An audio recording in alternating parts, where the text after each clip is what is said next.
tribes that would comprised, to be on this land with the ancestors that once roamed here, all the spirits that have come in to support us here. Yeah, and I'd like to just invite us all to take some deep breaths and kind of go within ourselves.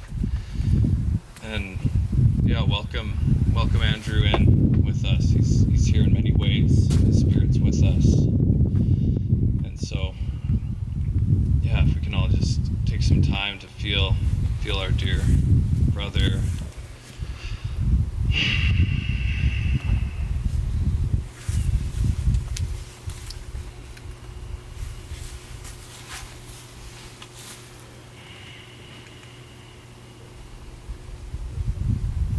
Feel us as one heartbeat here. Honored with this tree to hold us all, and yeah, just giving thanks to the land and all that supports us, to Creator and all the different ways we view that connection to the other side. I think that's also a really special part of the Beaumont family and their travels and their openness to so many ways and so many different people with all our different beliefs and backgrounds coming here. There's many ways to go through grief and through this, so I'm looking forward to seeing the many contributions to that today, in the ways that we all navigate these gateways of life and death. And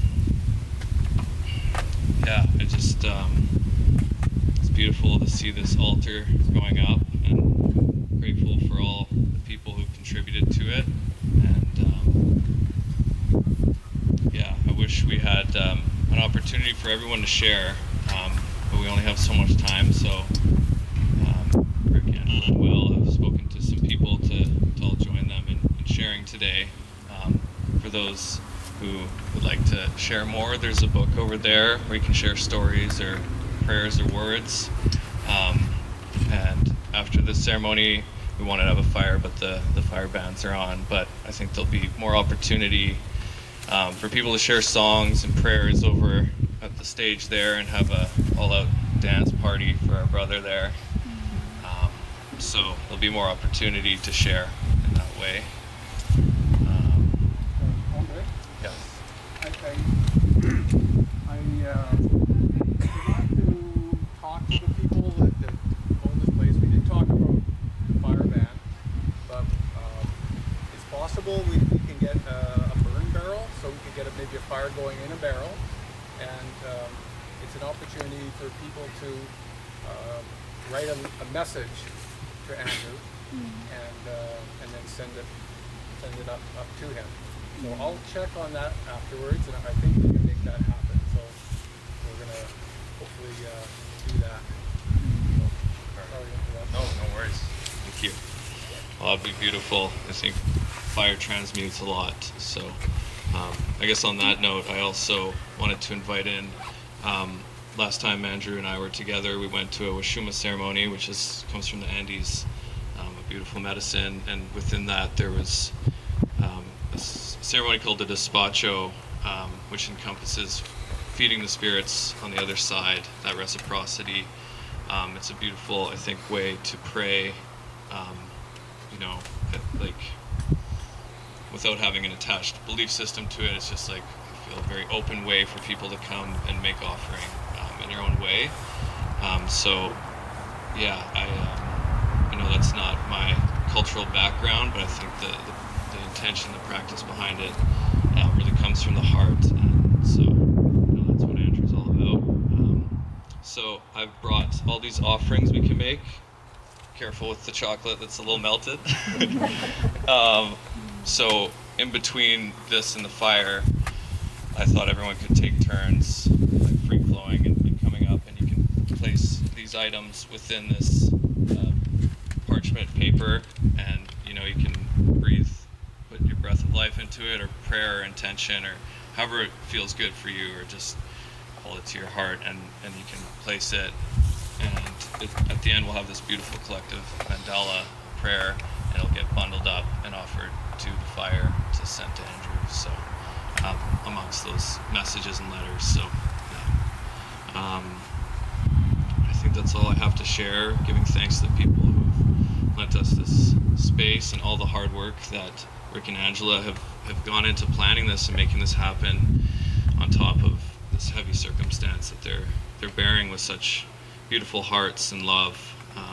Very humbled by you two and Will as well, and Leo, and yeah, to stay so full of heart through this hard time, and to hold this with us all. And I hope you can feel supported by all of us as you go through this in the years to come. So yeah, love you all, and I'd love to open the space here for Rick and Angela and Will to start off the speeches.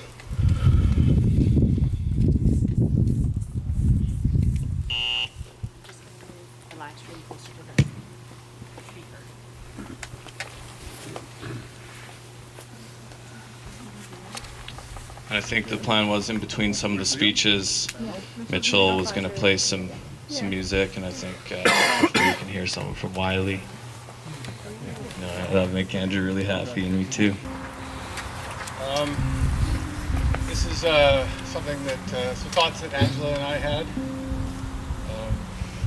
I'm going to read them, but from both of us. I'm going to start off by thanking everybody here today. I know some of you have come a long way, and I appreciate that.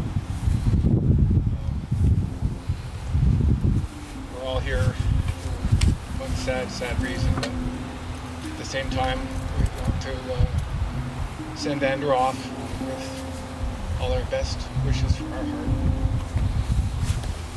It'd be too tough to talk about how much we love him and miss him, so I'm not going to do that right away here.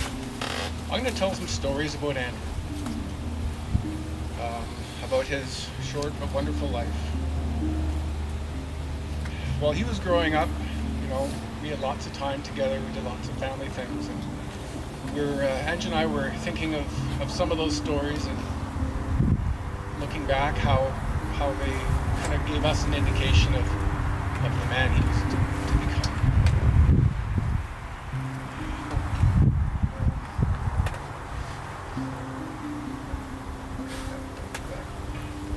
Okay, so when Andrew was a baby, we introduced him to all the usual soft foods that most parents do. And not surprisingly, he was an enthusiastic eater. However, when we tried him on frozen yogurt, he burst out in the most amazing and hilarious belly laugh we'd ever seen. And of course, that was the birth of Bobo's infectious laugh that you all heard today. Once he was more mobile, he became obsessed with anything with wheels. One of his very first words was truck. One of his favorite toys, or most of his favorite toys, I gotta say, were various cars and trucks. We couldn't go anywhere without taking those Hot Wheels cars with us for him to play with. And a lot of you might remember that iconic Fisher-Price car, the orange and yellow one, all plasticky. Well, he went everywhere in that. Ate his meals in that and everything, you know. So he loved it. So who ended up getting in a van? That was it.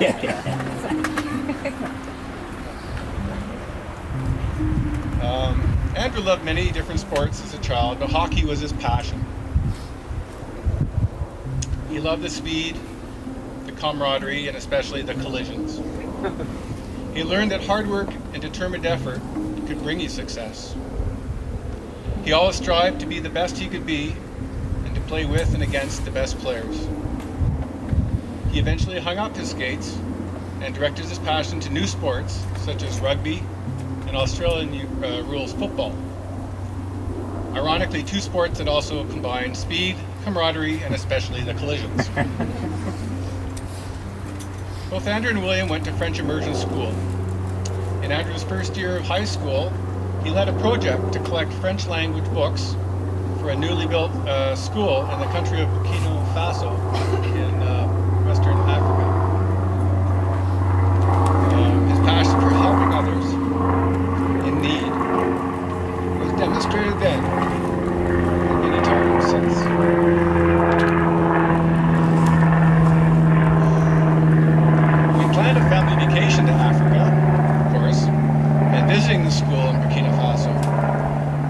African region was rife with civil unrest and demonstrations that led to the collapse of the government at the time. Placing our young children in that situation seemed like a bad parenting move. So instead we took our trip to Peru and Ecuador. In Ecuador, we were so honored and pleased to meet Selena, a young girl who we had sponsored through World Vision for about 10 years. I can still remember when Andrew put the necklace on Selena that we brought her as a present, she nearly melted. She was so embarrassed, shy, honored, and in awe of this massive Canadian beautiful boy. In Andrew's teenage years, his body was a temple, and he was not going to put anything into it that was not healthy and going to provide nourishment. He refused to eat ice cream on our first trip to Europe, even genuine Italian gelato. In high school, he would make his own breakfast, including 4 eggs if he was looking for more protein. He'd cook chicken, quinoa, and veggies for his lunch. His friends called him the Quinoa Kid and tried to bribe him to eat chips and pop, but he was having none of that. While he relaxed a little bit in his adult years, those early experiences were continued to drive his eating habits all his life. And, you know, those of us who shared a meal with Andrew know what I'm talking about, eh? Eventually, Andrew did discover alcohol and the social lubricant that it can be. However, he was Andrew, so went at it pretty hard a few times. On one occasion, on a family trip to an all-inclusive resort in Cuba, he decided to go for a late-night hot tub on his way home. It did not seem to matter so much to him at the time that there was no water in it. And in retrospect, that was probably a good thing.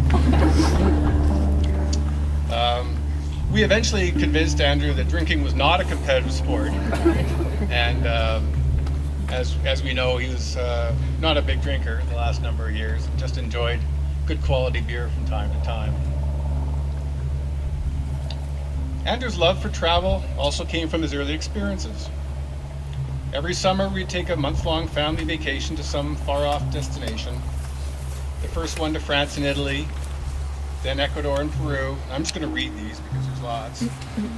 A trip through Eastern Europe, Vietnam, Cambodia and Thailand, Spain, Portugal, and Morocco. We made some amazing family memories that will last forever.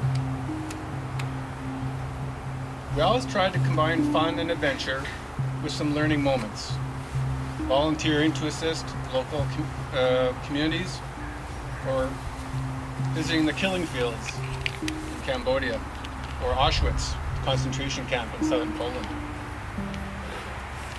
These were heavy moments. When you think about Andrew and his commitment to fight injustice, you can't discount those early experiences we had as a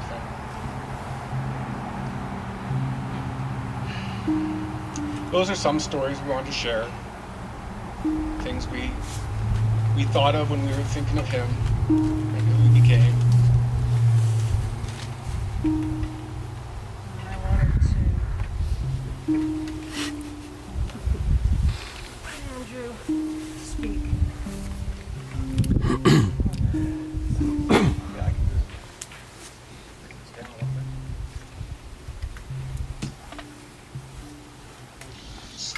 What is the deepest longing in my heart? Well, there's a speaker. The deepest longing in my heart Mr. Yeoman. was to have a strong, loving community of people around me who I can ask for help and who I can help. Also, that we take care of each other on this planet that we live on. That everyone can find love and happiness in their daily lives. And that my closest friends and family can be spiritually fulfilled, healthy physically, and just happy.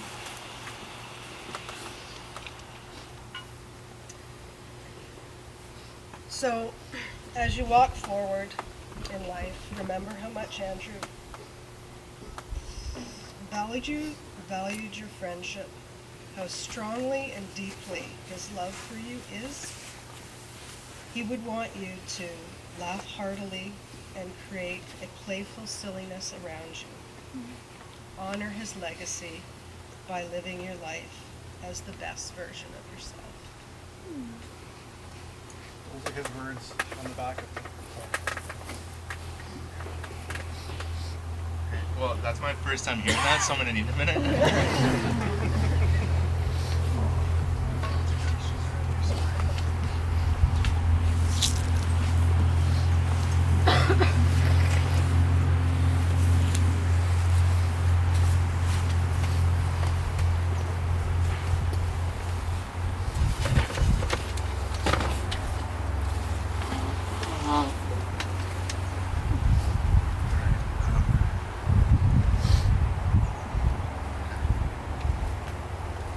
I have a couple funny memories to share.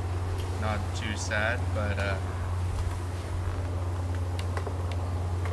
there were early summers that me and my brother spent in Oakville, Ontario.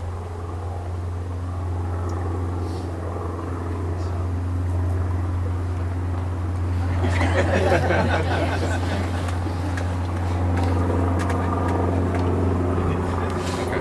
Alright.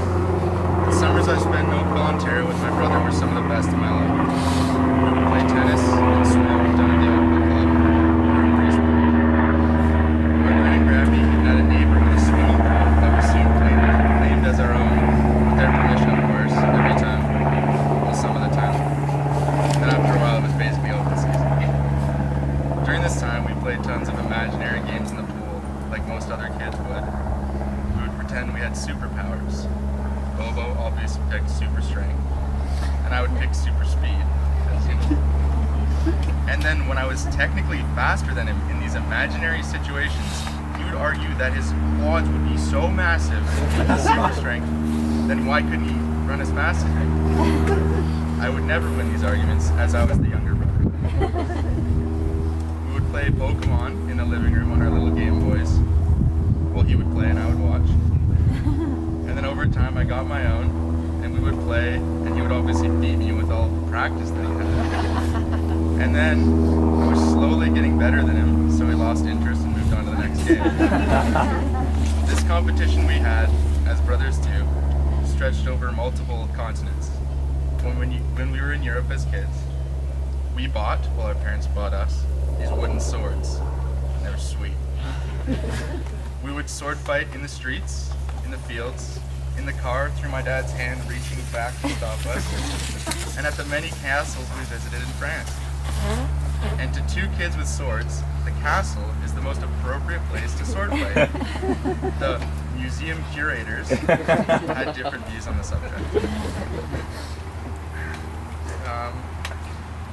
Lying was something my brother never really did. He was the most sincere person I've ever known. He wouldn't agree with a bullshit statement if it was wrong. He would shut down an argument in a crowded room if it made no sense to him. And if your joke was not funny, he wouldn't laugh.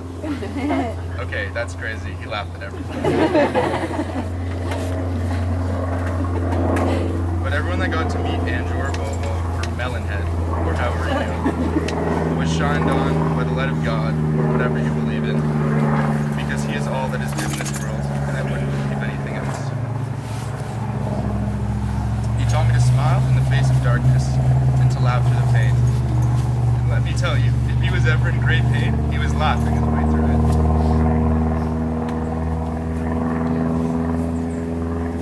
We can all learn from this great man that I know, my brother, and hope we all do. Dance whenever you can. Smile always. Hug everybody every day when you go to.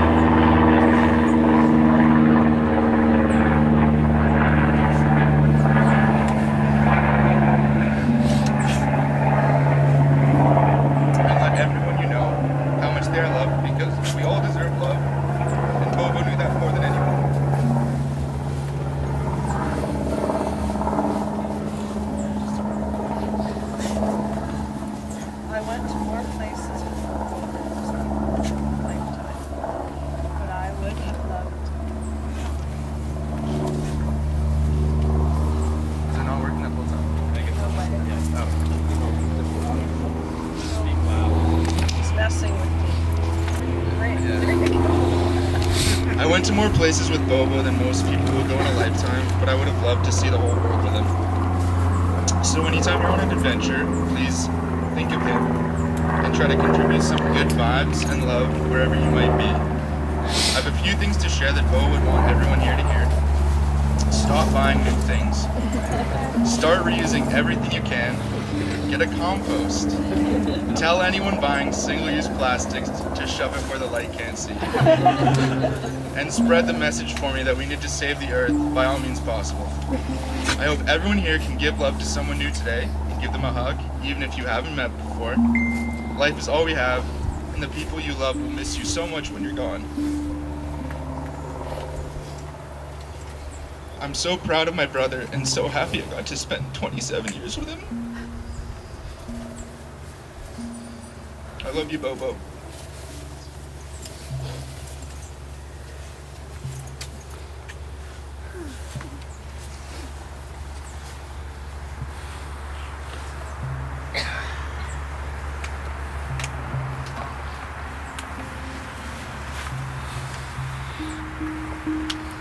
We'll all take a breath. Neil, do you want to come up next?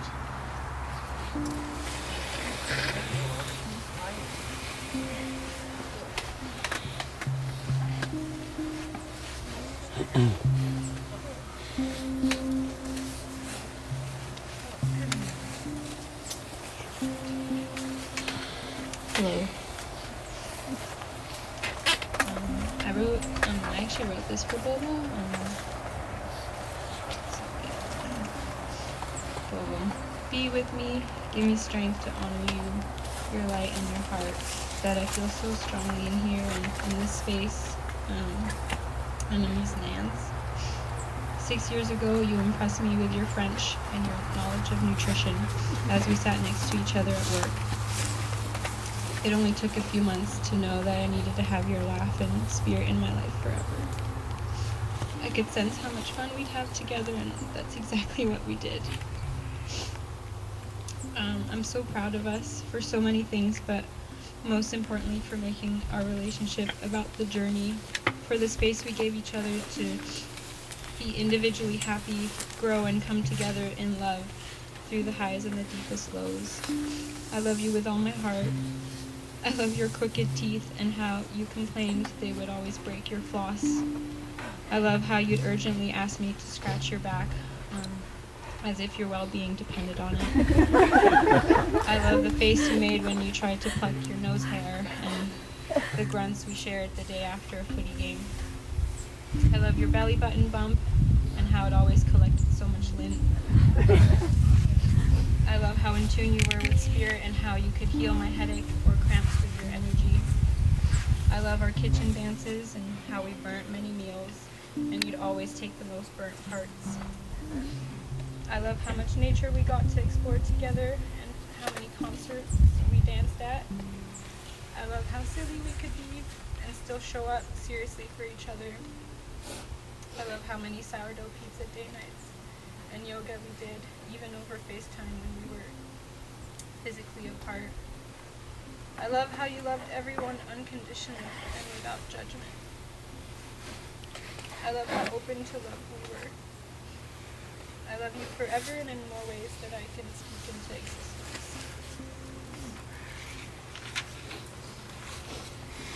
Thank you for the last 6 years of our lives. I wish more than anything that I could have more, because I know they would be filled with love, community, and joy. Every day, I'm grieving never seeing you become a father. I'm grieving Maxine not having his own photo. I'm grieving our worldly adventures and the ones we would have close to home. I'm grieving our tiny dirtbag house and the community we would nourish together. I'm grieving for Will, for your parents, and everybody who didn't get a chance to be touched by your heart. grieving not being embraced by your arms. Home is something that I found in you. I might be lost for a while, but I promise to shine brightly like you, to be a warrior for this earth, and to love with an open heart. I know that you're with your soulmate, Josh, and I miss you both so much. Thank you for doing so much work beyond this realm. We feel you. We know you're here. Talk to you later. Love, Leo.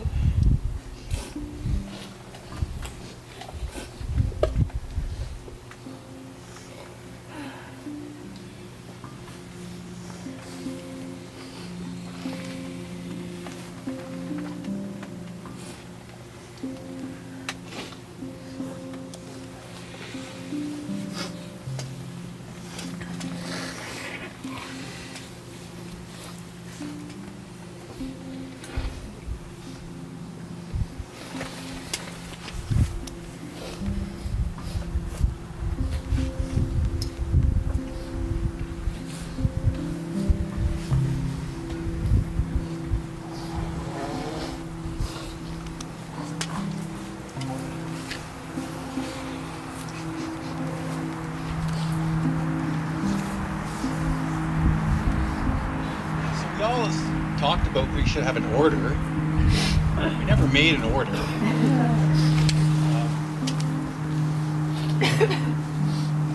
Maybe Nicole, you have a message from Andrew's grandma.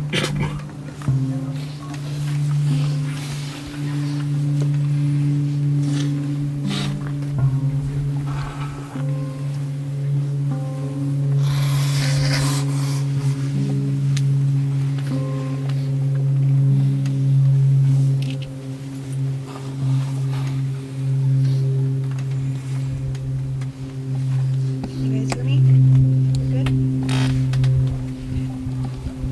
My name is Nicole, and I am Andrew's cousin.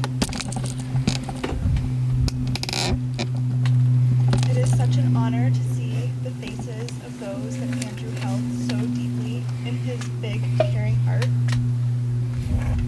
I'm up here today representing the East Coast side of Andrew's family, and I'm just going to read a few thoughts that were sent over from Andrew's Uncle Kevin and only remaining grandparent, Grandma McKay.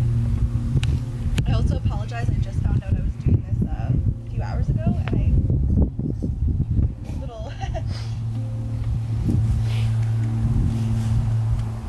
I'm certain that Andrew's other grandparents, known as Grandpa McKay and Gran and Grampy Beaumont, would approve of these messages.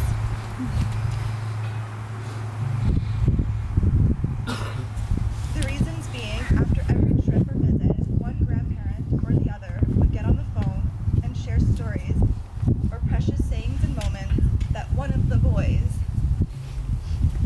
did. We all recognize that Andrew had special qualities. So here are a few of the moments that Grandma and Uncle Kevin have shared. The fact that Andrew was so focused and really thought of what he was about to say is quite rare. He was very expressive and had the ability to communicate even when he was young. A couple of examples provided by Grandma are when Andrew was young and still in diapers, Grandma was changing him. She was a little unsettled when changing his dirty diaper, and his response was, "Grandma, just don't look."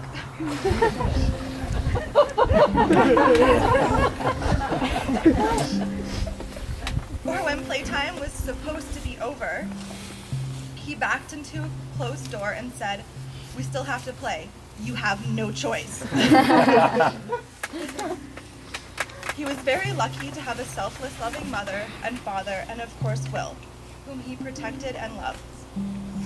In closing, when Andrew was in Chatham and Uncle Kevin was going on a trip to Vegas, Andrew once said to his grandma, "Uncle Kevin is going to miss me." Uncle Kevin's response is,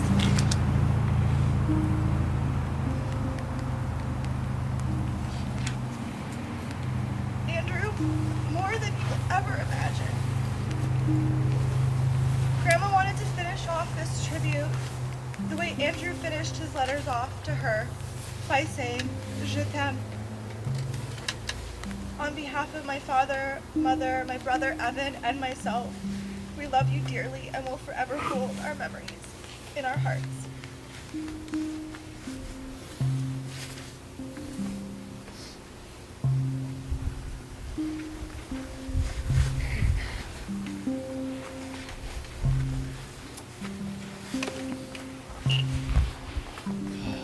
It's good to take some breaths between people. But I would like to invite Kathy next if you'd like to share some words.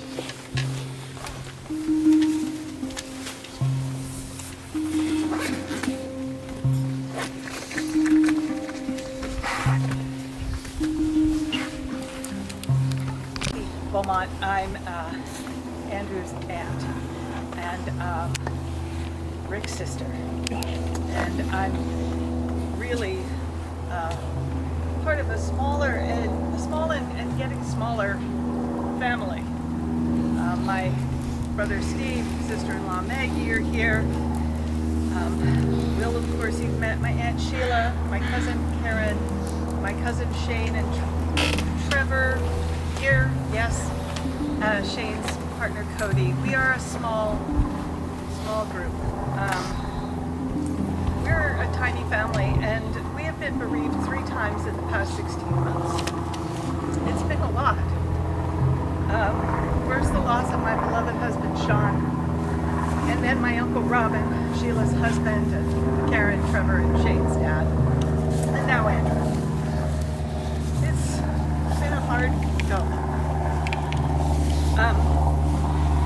I first laid eyes on Andrew when he was less than 48 hours old. Sean and I visited Rick and Angela and Andrew at their apartment in Vancouver. Anyone who has a child understands the incredulity of looking at their baby for the first time. Even though Sean and I were never parents, we were just awestruck by this baby, and we fell in love with him immediately. Just a few days later, we went out and bought a crib and associated baby stuff so we could prove to Rick and Angela that we were serious about being part of this little human being's life. When Will was born about 3 or so years later, we visited Rick and Angela and Will in the hospital, said hi, nice, held the baby, and then went to lunch with my parents. The second child gets the shorter end of the stick every time. I love you, Will.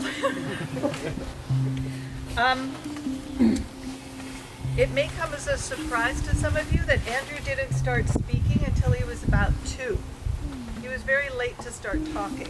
He was really good at making sounds and gestures to communicate his wishes and his emotions, but words were not coming out. The first time I heard him speak, Sean and I were babysitting him and we were having some lunch. I don't remember the exact words he said, but I do remember they were fully constructed sentences with proper punctuation and grammar. He had been observing carefully and learning English all along, but waiting to speak until it was right. And Andrew he wasn't a control freak, but he was kind of a control apprentice. Like, he really liked to do things well, and he did so many things beautifully. We've already talked a little bit about how much Andrew liked to eat. One year when he was a teenager, Sean and I gave him a birthday gift of attending the Seattle Cheese Festival at the Pike Place Market. The promoter said that there would be 150 different types of cheese on offer. Challenge accepted. All afternoon we meandered around the market, sampling cheese and drinking iced tea and lemonade. And by the end of the day, Andrew declared that he had taken every single cheese. Since he was a teenager, there weren't even any adverse effects, if you know what I mean. I miss his laugh, as we all do. I miss his goofiness, his open-heartedness, his love of nature and everyone around him. Not too long ago, I reread this famous passage of Henry David Thoreau's from his book Walden, you know, the famous book Walden. It reminded me a lot of Andrew's relationship with the world. And as I'm reading it, please mentally substitute your preferred pronoun. Walden was a brilliant writer, but he wasn't very inclusive. I'd learned this, at least by my experiment, that if one advances confidently in the direction of his dreams and endeavors to live the life which he has imagined, he will meet with a success unexpected in common hours. He will put some things behind, will pass an invisible boundary. New universal and more liberal laws will begin to establish themselves around and within him.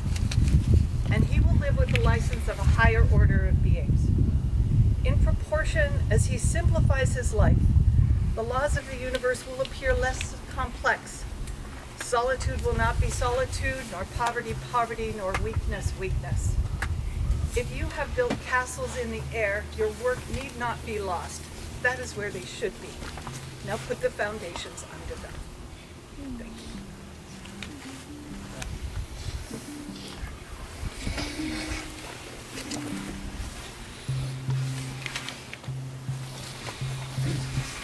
While they do that, Steve, you might as well get going. There was a sideshow going on behind you. Well, or in front of you, as the case may be.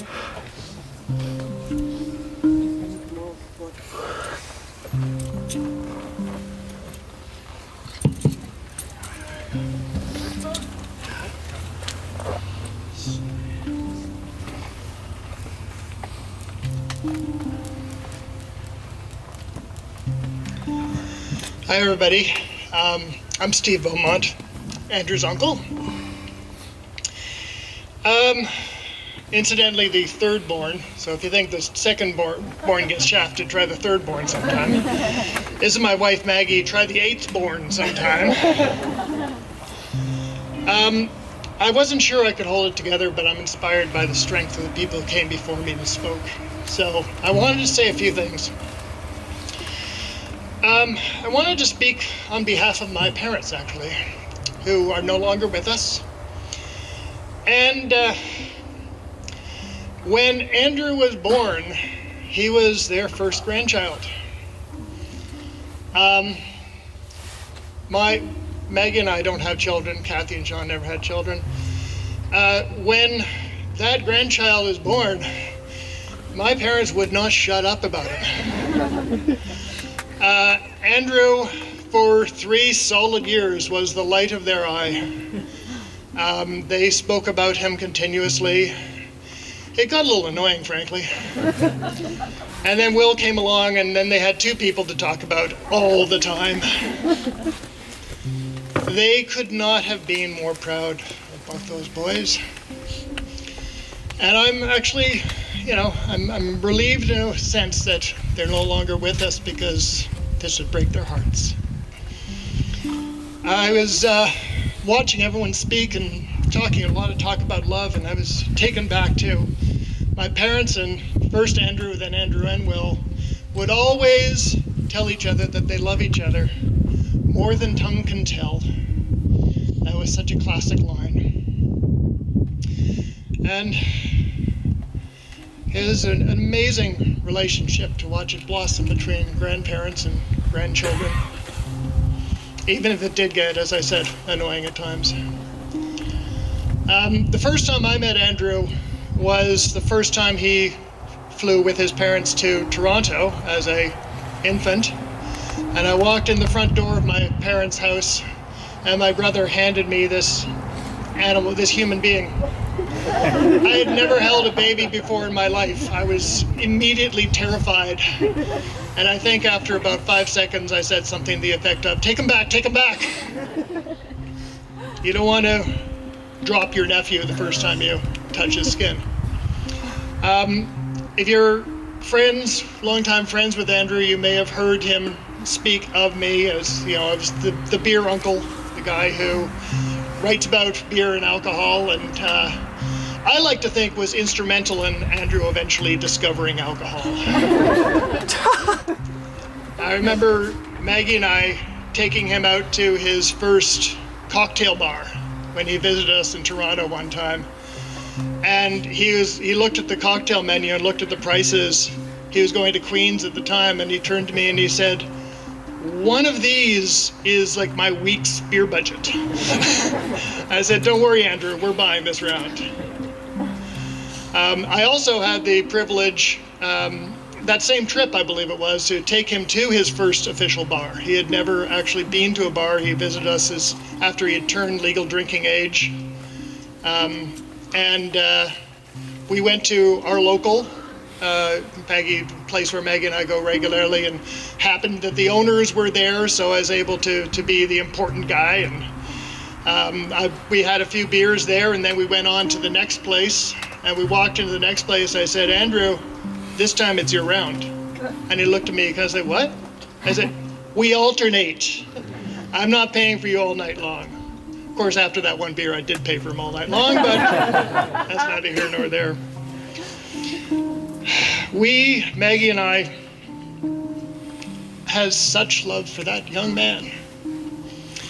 And I can hardly believe that I'm here doing this and saying this right now. I grieve for the loss of my nephew, but I grieve for my brother, my other nephew, my sister-in-law, Leo, wherever she went, and all you people who lost the light. It was Andrew Beaumont, and I hope that your memories serve you well, and that you, as have been said many times so far today, that you keep him in your heart and keep his thoughts and his wishes and his principles. God, he had principles in your life as you go forward. And just remember him as the great man that he was. Thank you.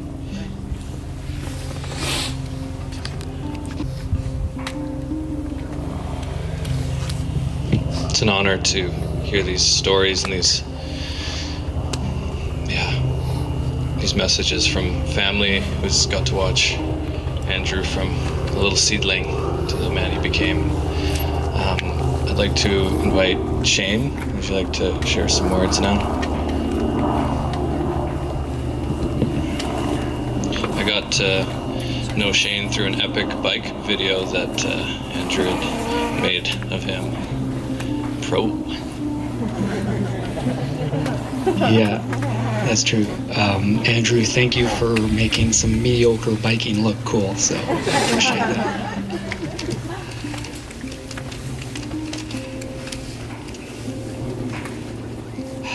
Well, life can work in beautiful and mysterious ways, because in the year 1995, when I was 18 years old, I laid eyes on Andrew Beaumont for the first time. He had a big smile and powerhouse energy. At 5 months old, in Oakville, Ontario, he bounced up and down in a jolly jumper. In the years that followed, Andrew and William became these younger pals that I'd always wanted to love and torment. We were family. We viciously murdered each other with Nerf guns. We played cards. We made short videos. We jumped off dirt mounds. We would meet up at sushi birthdays and salmon-baked Christmases.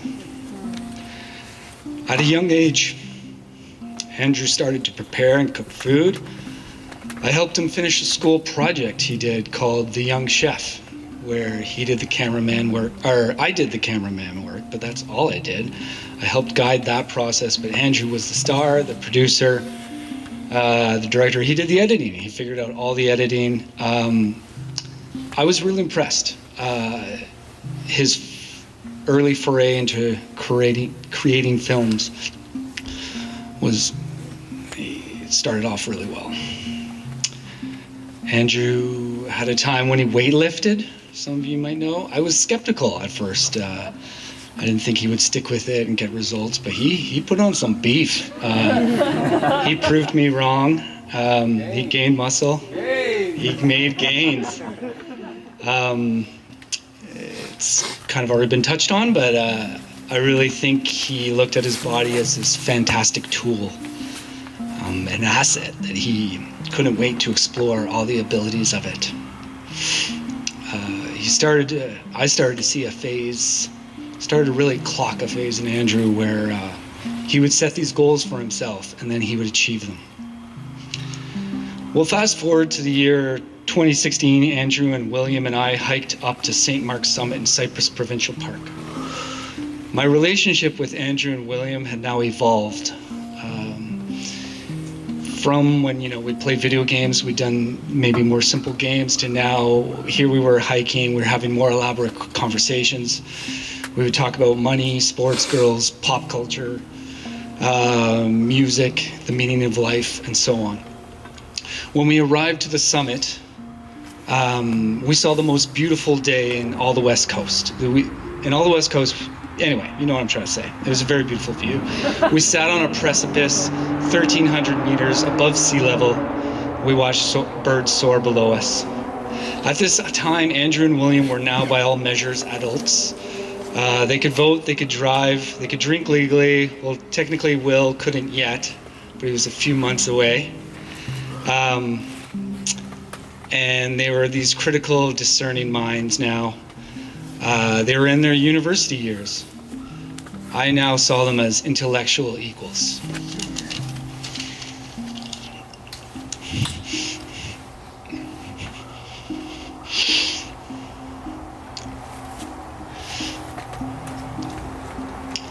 As we sat on top of St. Mark's looking at this gorgeous view of the Howe Sound,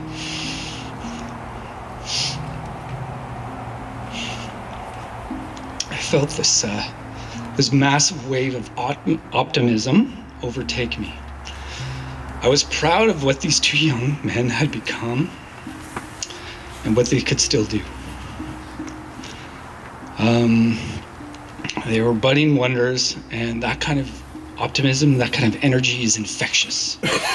As I sat there, I felt optimism for all three of us, and I had excitement of just all the things that could happen in the years that come. The world was our oyster. That sense of joy and optimism for the future is a marvelous feeling that I will never forget.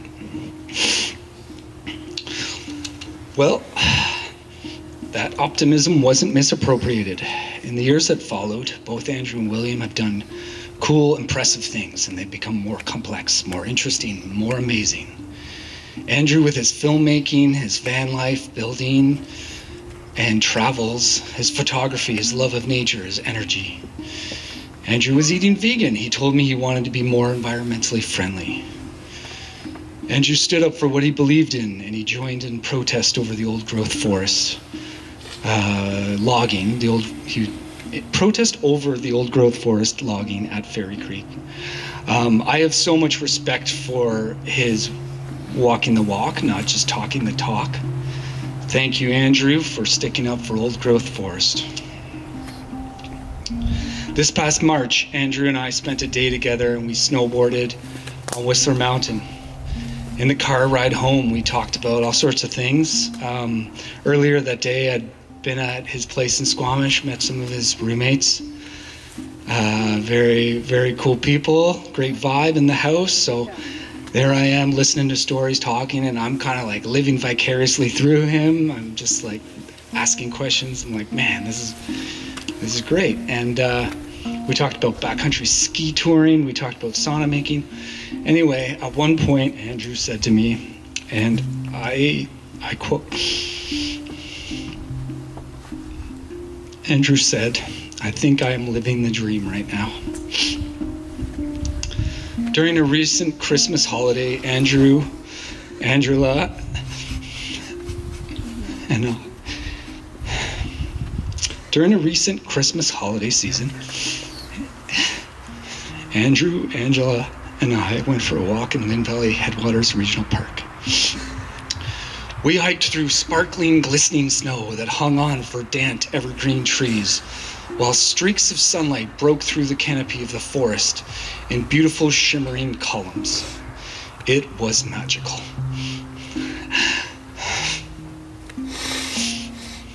At the location, when we were the furthest away from where we had started, furthest away from the parking lot, I look at Andrew and he's wearing these like tiny sneakers that are just soaked.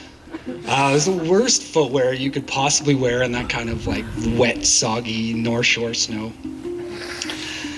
It was almost as if someone was running late and just grabbed whatever was on the bottom of their van. I assumed he must be miserable, but he had a big smile on his face, and he was looking around with eyes wide open, his finger pulsing on the trigger of his camera as he snapped some beautiful pictures. Not a care in the world about his wet feet. That was Andrew. Not someone to worry about having the best gear, newest gear. Not really bothered with little discomforts. I felt the warmth of his heart glowing that day. I am thankful that I've had Andrew in my life. He has influenced me and he's affected my life for the better. For this, I am forever grateful. I think I can best honor Andrew by doing as he did. I will try to emulate him. I will try to do as he would do in my position now. I'll try to be kind. I'll try to be grateful, to live healthy and to stand up for what I believe in. By letting Andrew's influence on my own life continue to grow, I am remembering him. By using what I've learned from Andrew, I am honoring him. This shall be the path I steer for. For all of us today whose lives have been touched by Andrew, let us not forget him. Let us remember and honor him by continuing his way. Let's continue Andrew's work and do as he would. And on this day and all days after, we will honor him.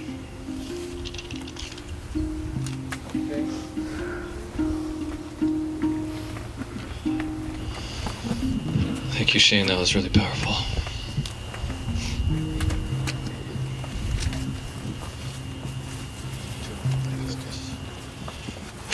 That was awesome. I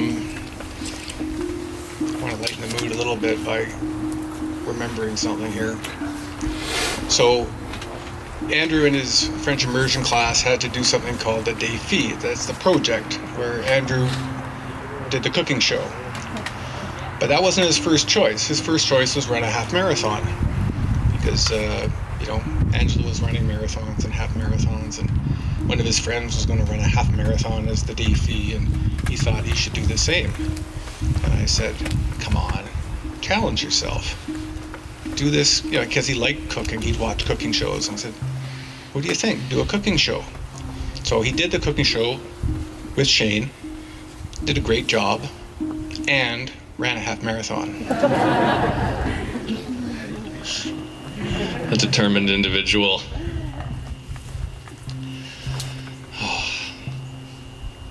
I just wanted to share before inviting Lucas up. There's some moments where we feel ourselves well up and tears coming, and I just want to remember when Andrew and I went to do the ceremony, as he was navigating his journey with Josh. Someone shared the story of a teaching of the Ojibwe people of carving their paddles as teardrops for their canoes, because they believe our tears are the paddles that carry our loved ones over. So we certainly had a good cry together for that one. And I know we like to hold ourselves together, but sometimes we can also honor our loved ones with those tears too. But I want to invite you there, Lucas, and thank you all for these beautiful speeches.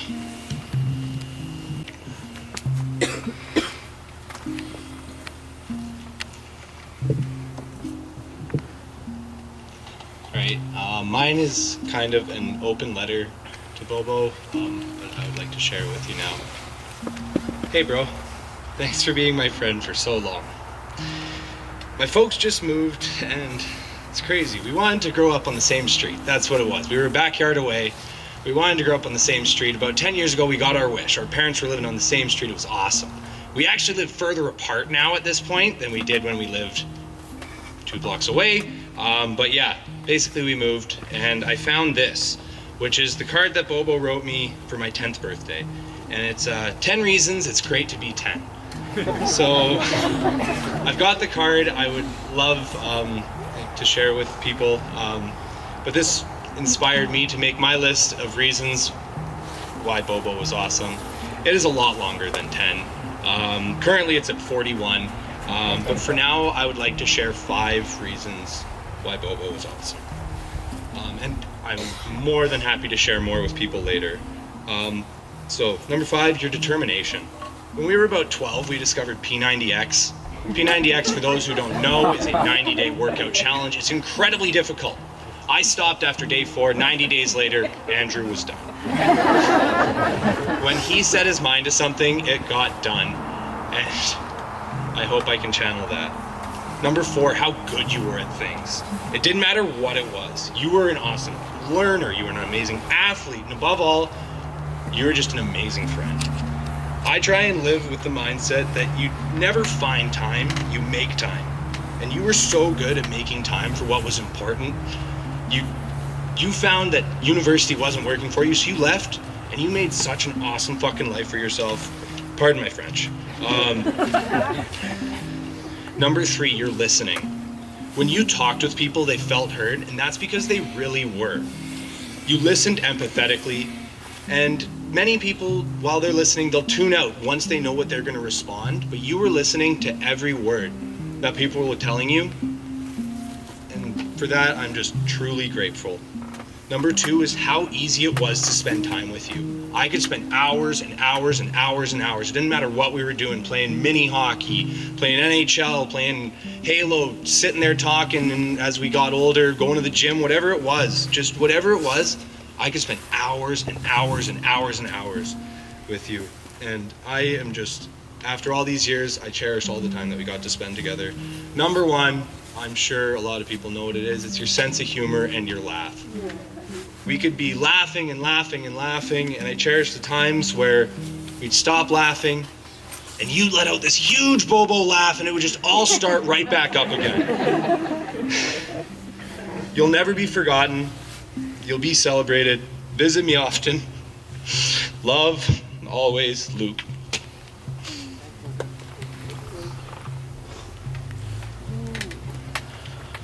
Look forward to seeing all the other parts of that list, Lucas.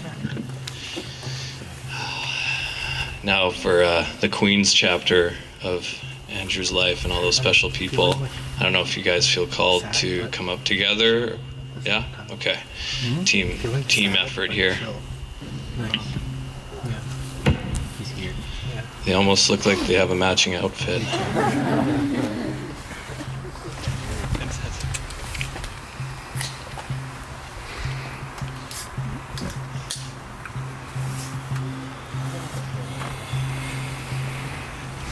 I'm not as tall as Lucas. Hi, everybody. Debatable. Hey, everybody. My name is Chris. This is Isaiah, Nick, and Pedro. I'm sure a lot of you have met all of us. I really feel that it was destiny that all of us met Bobo and Josh on our very first day of our big Queens journey. We've had the privilege of knowing Andrew for almost 10 years, and I know I'm speaking for all of us when I say it has been the best 10 years of my life. We just want to say that we feel extremely lucky and blessed to have so many of you incredible people in our lives, hugely in part to the man, the myth, the legend, Andrew Beaumont. I met Josh first, actually, and after instantly connecting with him, as most of us have done, and talking for about 20 minutes straight, he said to me, "I really need to introduce you to my friend Bobo." Shortly after, I was sitting across from Bobo in a cafeteria, not realizing that I had met 2 people who would change my life forever. I'll forever cherish the late night study sessions we had together in his room, followed immediately by Smash or Mario Kart. The time spent watching Bobo lift so much weight at the Queen's gym that my body hurt after. Or the unforgettable experience of camping across BC and Alberta with Leo, Josh, and Andrew in the summer of 2020. We ate so many s'mores that I need to take a couple years off, so. From the moment I met Bobo, I felt the world around me brighten. He was an infectiously happy person who only wanted to bring joy, excitement, adventure, and love to the people around him. He made me feel like the most important person on the planet. He listened to me deeply whenever I needed to get things off my chest. He always encouraged me to get out of my comfort zone. And he taught me the importance of living a significant, important, but simple life that had meaning. And I will thank him for that for the rest of my life.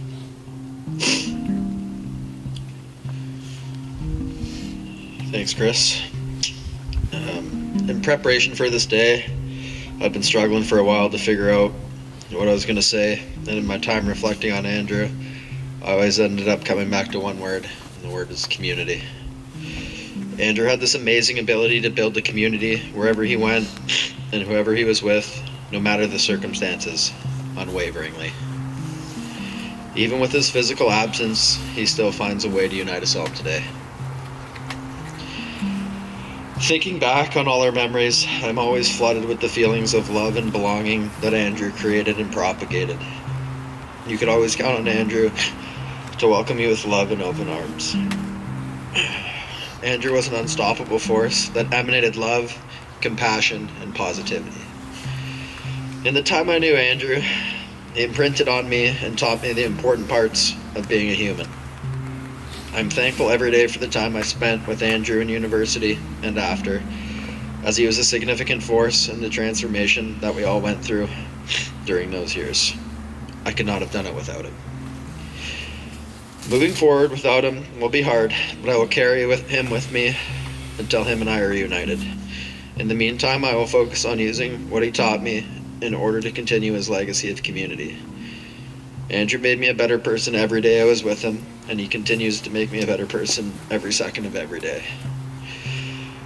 I'm thankful to have been graced with his energy. Thanks, Isaiah. I also wanted to build on the concept of community. I think this is a powerful word that has matured into something a lot bigger over the last few weeks for all of us. Community is what combines love, empowerment, purpose, and passion, and those are the words that I want to talk about. Power of love in all shapes and forms is what comes to mind when I think of Andrew. I think it is a common denominator for everything he did in his adult life. You could see it in his eyes.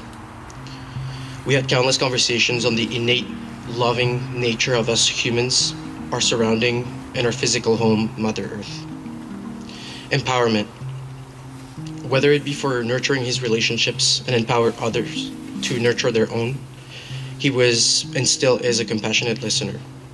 His absolute love of this earth and the energy that comes from within is always with us. He inspired many of us to welcome questioning, debate into our lives, and to seek our own purpose. Purpose.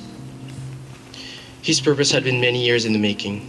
Glimpses of it were present throughout our first years of our friendship, and he bloomed into this beautiful sunflower driven by greater power, it being his friends, Josh, Leo, family, and the community that he built around him. And then finally, passion. Passion, he knew how to inspire others to seek the same, no matter what it was, whether it was doing keg stands at parties, kicking people's butts at football, and photography, anything. His passion was a powerful bonding agent that brings us all together today and will remain with us forever. Thank you, Pedro. I'm sorry if I get choked up. It's very unenviable to be the last of four of us. Passion. Bobo was never scared to follow his passion, regardless of where it led him. The saddest moment of my time living with Andrew was the day he told us he was leaving Queens to pursue his and Josh's shared dream of starting a business where they would help people find their purpose and foster community on an even larger scale than the community they had built with us in Kingston. I couldn't imagine continuing my journey at Queens without my brother Andrew, but in retrospect, I'm so grateful that he chased his passion and spread his special brand of love to so many people who have now become family to me. Rick, Angela, Will, Leo, and so many others. You are now my family as well. I am eternally grateful that Bobo connected us. While Andrew's journey on this plane is now over, He will still be with us in every song we sing together, every shared laugh, every hug, and in our time spent in nature. Today, we celebrate Richard Andrew Beaumont's time on us with Earth. Tomorrow and for the rest of our lives, we will continue his mission to spread the greatest love I have ever known. And I'm going to hug my friends now, and I invite you, if you feel driven to do so, to hug someone near you.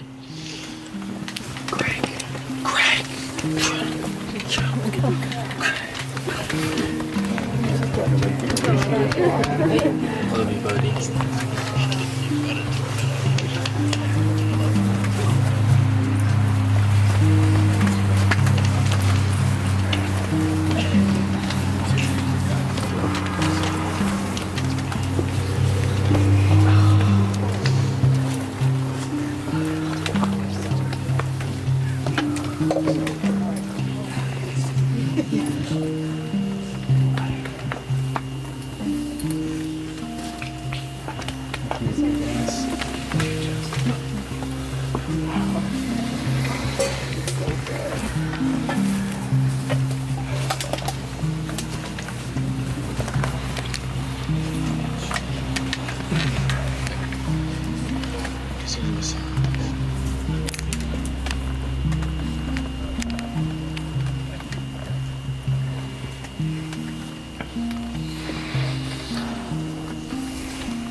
I want to introduce this beautiful, amazing hip-hop artist, Wiley. I remember getting to meet him out at near Manning Park, him and his beautiful brother Josh, and yeah, ever since then, couldn't go on a van ride with Andrew without listening to some of those beautiful songs, so I hope we get to hear some later tonight.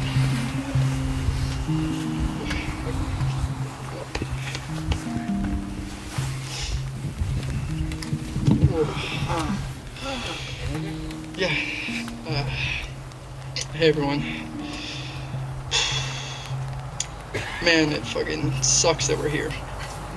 But I'm very happy that we could all get together. I tried. I'm not gonna do a song now, but stick around later and I'm happy to rap for all of you. Because I've tried writing, but I could never get anything that felt right. I felt like Andrew was calling me to come up here and just speak from my heart. Driving in, looking at the beautiful mountains, just reminded me of him. That's what he was to me. Like, he was this strong force you always knew was there. You could always count on him. And the main thing, the most important thing he taught me was unconditional love. And he embodied it in a way I've never felt. Since I knew him, he was always pulling me to do more, do better. You can do it. He was always there for me. As soon as I knew him, he pulled me to the gym. Unfortunately, I didn't stick with it as hard as he did, but he got me in there. I was getting bigger, but I gave up. I didn't have his drive, unfortunately, and I want to channel that. Every time we hung out, always, what are your goals? What are you working on? How can I help? He filmed a music video for me. He took me out, took pictures of me so I could have content when I was trying to be a rapper, do whatever. He would always be there to help me as much as he could, and that's so valuable, and it's so rare to find in a person. And I was leaving my house today. I had a different shirt on and I felt just called, no, you're wearing the wrong thing. So I go look in my closet and I find this and I'm like, yes, this is right. It says love yourself, and more importantly than just unconditional love for every other person is having that for yourself is so hard. But he had that. He knew that he had to do his best, not for everyone else, but for himself. He felt that so deeply. And if I can take that one thing away from him, is that. That's the most important thing that I think of when I think of Andrew. He was He really taught me what it meant to be a best friend, not only to me and the people in his lives, to himself. He created this life for himself that was so special. He was traveling, he was taking pictures, he was being in places he wanted to be with, people he wanted to be with, and it's so important to find that for yourself and really live truly to yourself. He's the best example of that.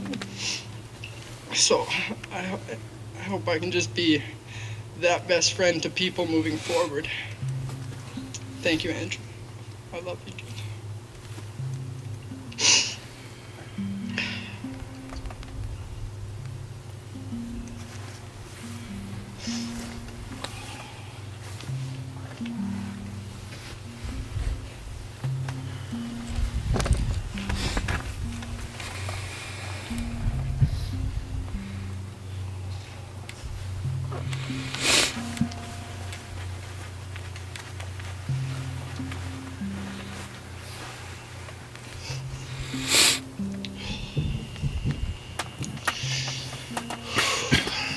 Thought I had myself together before going up, but that's okay.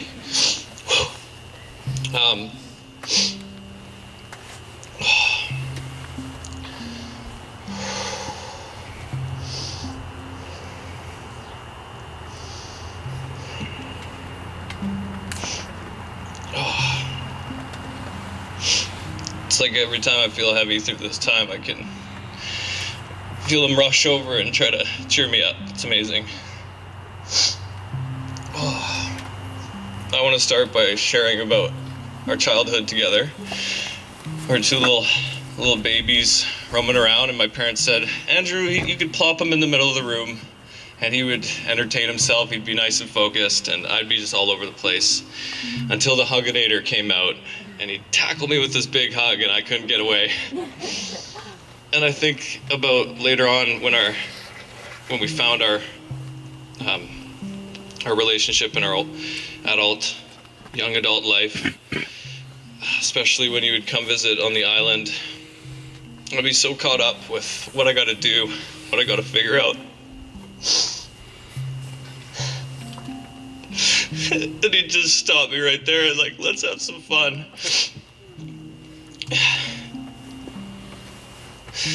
It's like he never lost that child self that just loves life and has so much joy to share. And he really brought that into our home. Leslie and I talked about that a lot.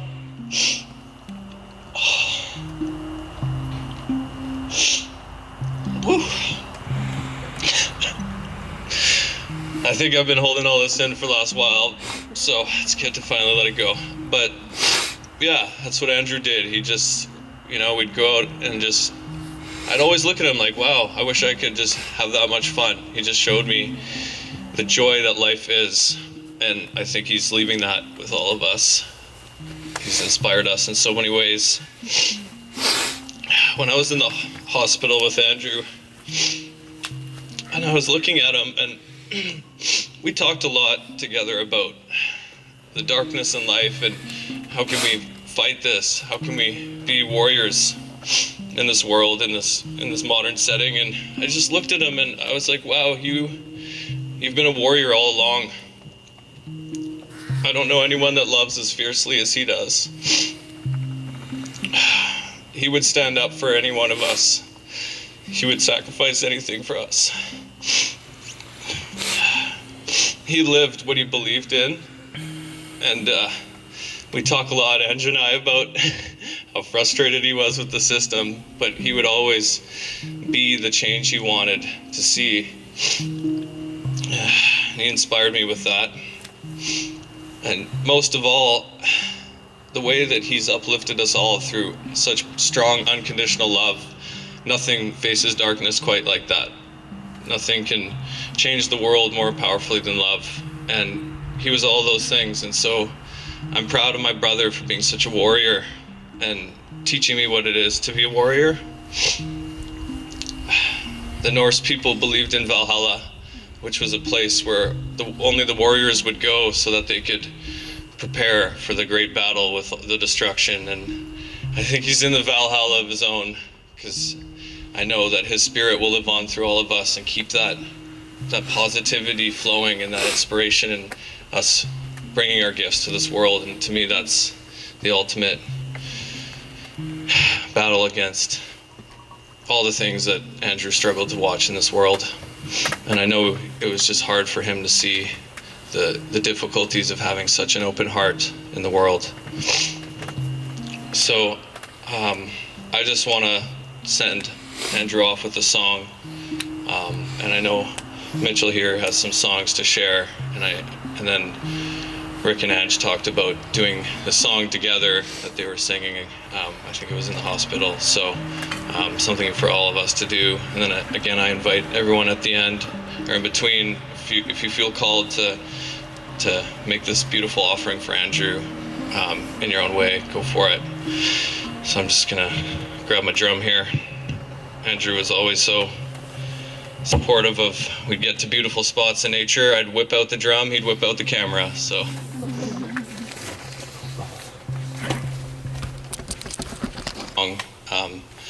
Coming from this artist named Mordruna, and at the end of the song, it speaks about how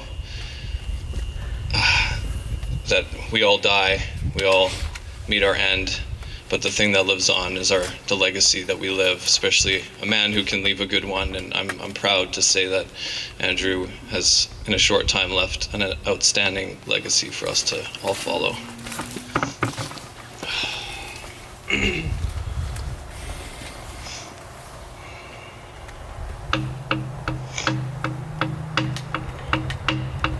Van skal synge meg, i dødsrevn jeg svinger meg. Når jeg på helvegen går, og de spora jeg tror, el kalda så kalda. Jeg sangene søkte,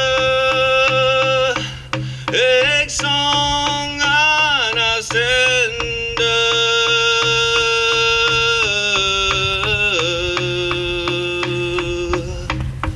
Da den djupeste brønn i gå meg dråper så ramme av allfaders bønn. Alt vet jeg Oden. Var du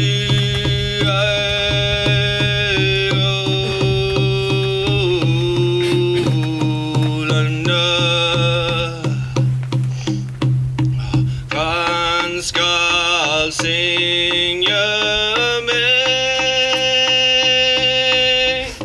i de drevn jeg slinger meg, og den juni.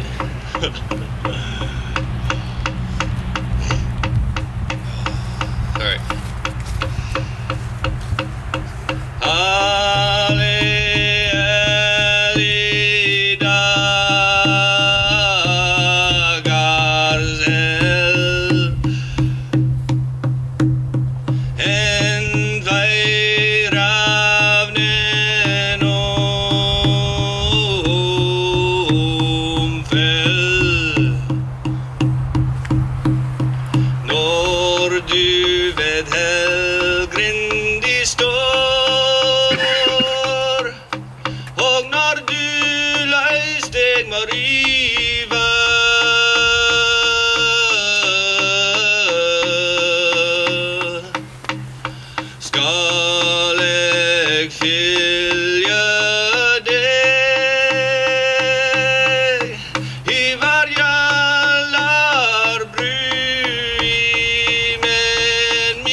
a fränder, der skall samma.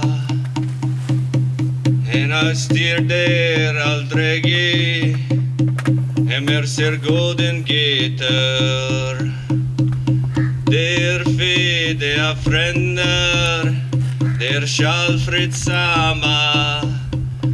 Ik vet ein at aldrig der, domrum doden kvern.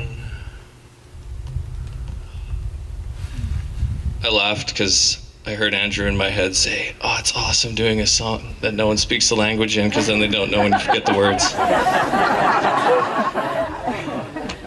All right, so yeah, that was my way of telling my brother, spread those wings.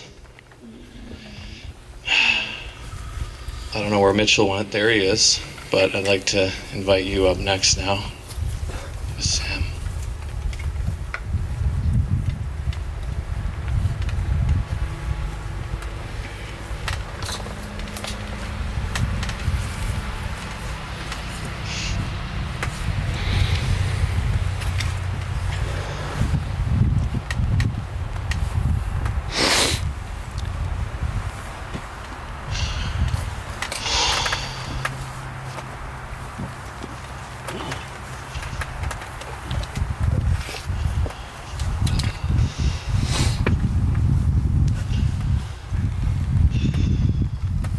Song to share at some point, or 2 or 3, but those will happen tonight, I'm sure. I want to read something that I wrote for Bobo first, and then just share what comes to mind, but I think I need to stick to this for now. Language limps off my lips today. And I'll say that twice. Language limps off my lips today. But somehow, some way, I know Andrew's passing was a blessing that revealed an idea profoundly true. Everyone is going to die. So I'm scrambling to use words to express a soulmate. A soul gone from this plane. Andrew was always present, expanding and sharing his awareness with everyone.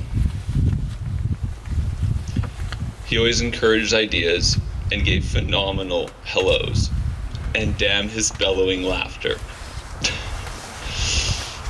Eyes piercing like purple, blue, and white light. Andrew was a true brother from another mother. A human that had every intention to raise my family and community with. His spirit blows through me like the mother of the wind. So I'd rather end this container and open a new. Produce an idea to consume that rings love you too. From us to you, bro.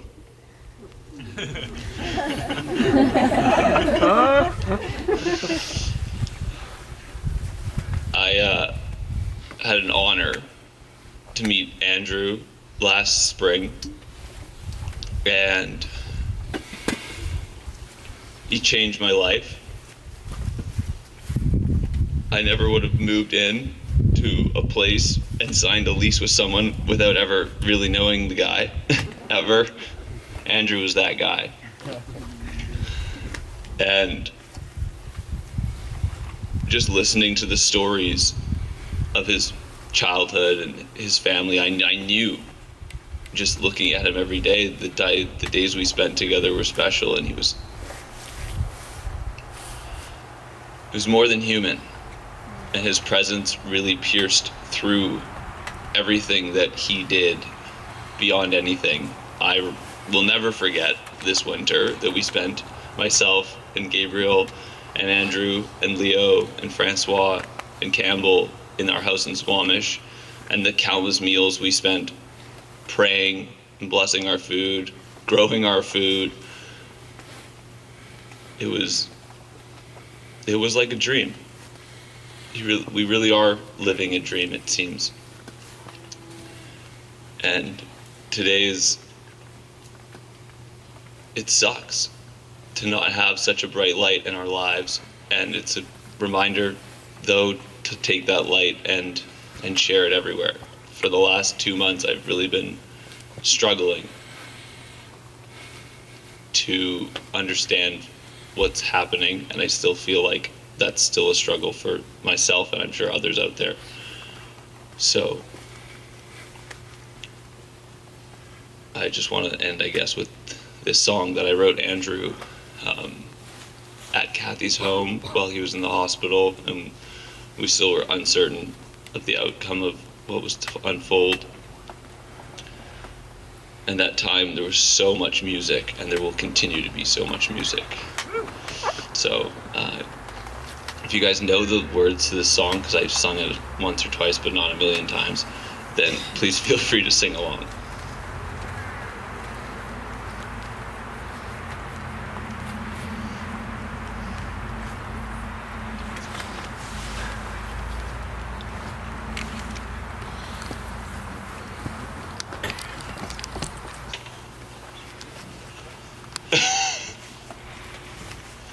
That's fair. I think I'm actually just going to not use this microphone.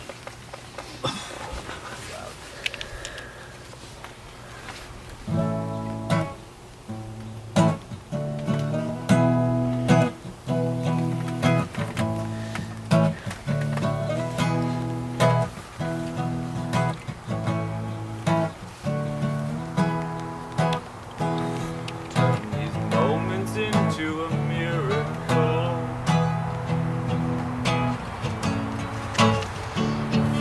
My voice is not loud, apparently. Turn these moments into a miracle. Feel the light with pure delight. Shining purple, blue, and white. Take this breath, brother, now. Nothing else will sustain. Praying over your name.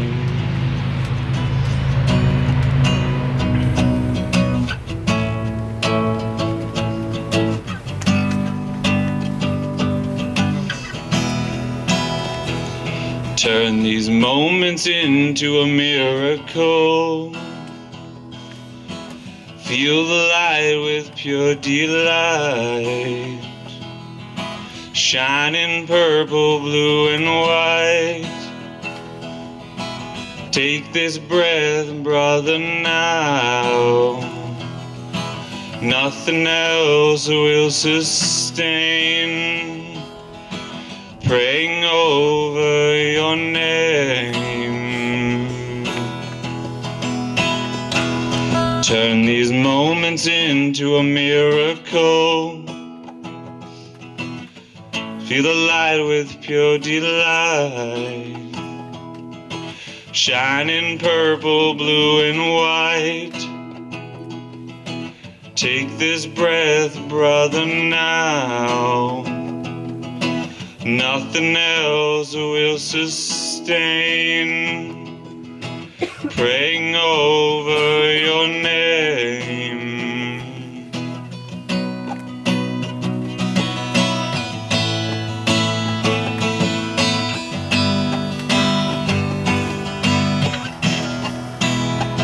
But turn these moments into a miracle. Feel the light with pure delight. Shining purple, blue, and white. Take this breath, brother, now. Nothing else will sustain. Praying over your name.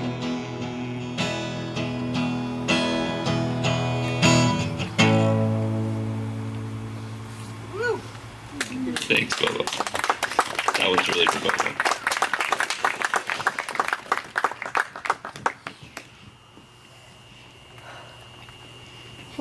We would like to invite Brett up to lead us through A little course. a little course. So when Andrew's in the hospital, we had many occasion to pray for him and to give him our best spiritual support. And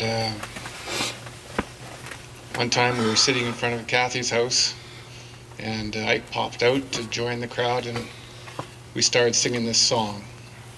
And we sang it many times over the couple of weeks that Andrew was in the ICU. So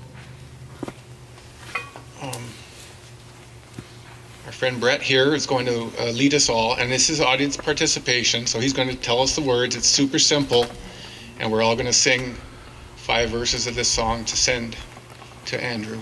It gives everyone a chance to, you're all feeling something now, well, this is a chance to express those feelings, and then that'll be the end of this time, and we can take a breath and use the bathroom and get a drink or whatever we want to do. Brett? Yeah? You can get up and hold hands. Yeah. I like that idea. Big, little, doesn't matter. Circle, circle, circle. Just hold hands with somebody you love. It's happening again. Okay. Their idea.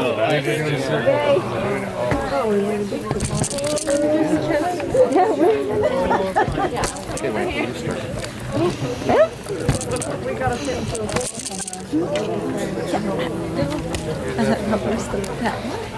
Me?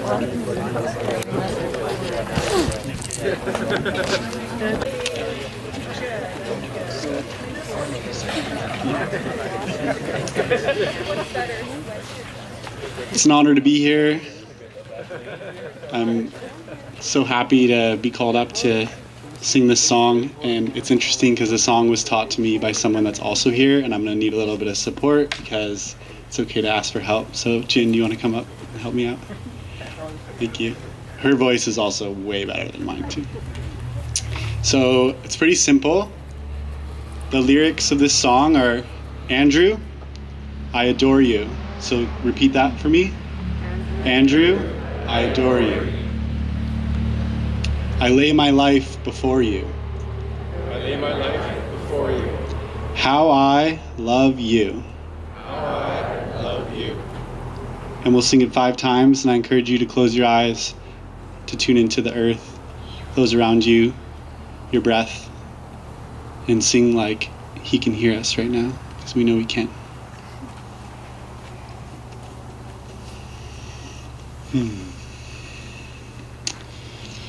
Andrew, I adore you, and I lay my life before you.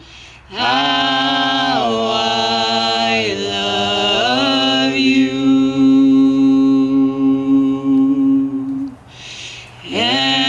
Andrew, I adore you, and I lay my life before you. How I love you. 3 more so you can really hear us. Andrew, I adore you, and I lay my life before you. How I love you. Andrew, I adore you, and I lay my life before you. How I love you. All you got.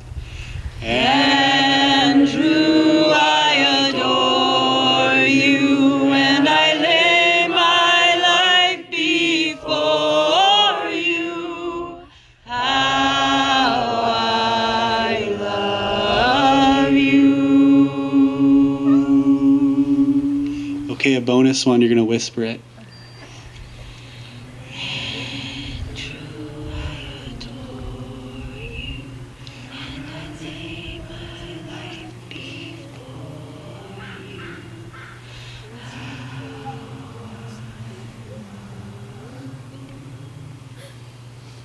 Thank you, everyone.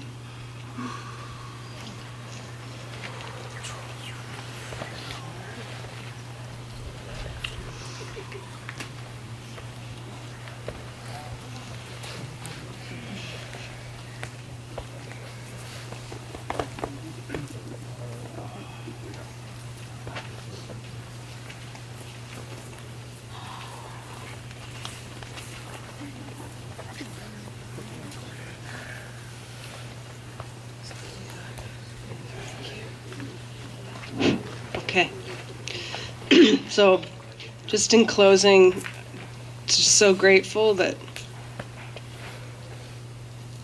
yeah, I got to see everybody here celebrate the wonderful guy that Andrew is.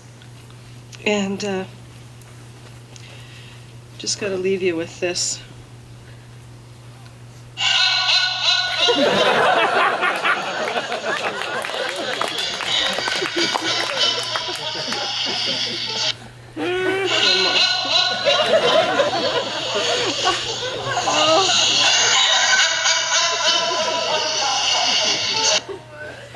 Remember that hearty laugh.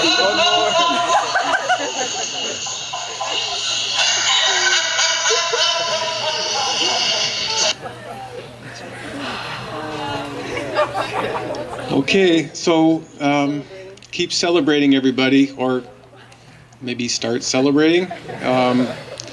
There's beverages over in the tent. There'll be some snacks coming out. There's some washrooms in the house if you need.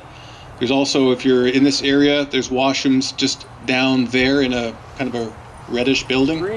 Green building. And thank you. Past the red is a green building. Anything else?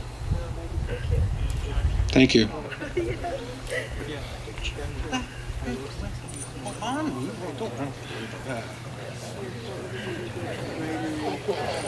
Love you guys.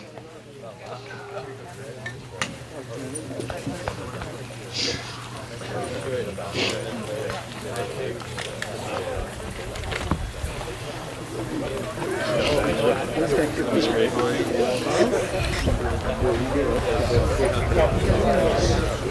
It was perfect.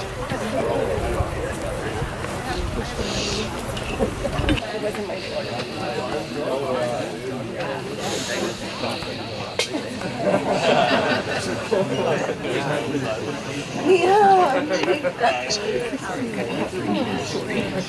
don't know if you remember me.